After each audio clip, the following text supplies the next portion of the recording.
Você ouve estalos estranhos vindos do seu computador antes dele travar tudo? Corre, que ainda dá tempo. Continuando a nossa investigação, já checamos temperatura, memória e energia, né? Hoje, o problema é estrutural. O seu armazenamento está morrendo aos poucos.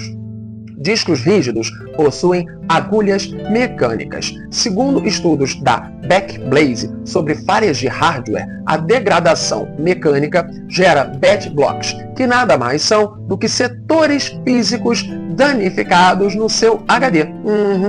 Quando o sistema operacional tenta ler um arquivo vital do Windows que está em um setor corrompido, ocorre um erro crítico de leitura e o sistema trava na tela azul para evitar de corromper todo o resto. Isso afeta desde a foto do seu filho até o banco de dados da sua empresa. E se você usa um SSD, que não tem agulha, mas as células de memória dele também têm um limite de desgaste, ou wear leveling.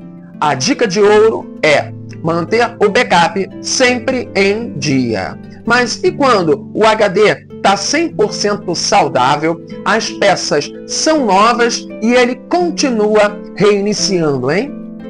O problema pode ser invisível. Assista amanhã o nosso vídeo 5 para entender isso melhor. Até breve!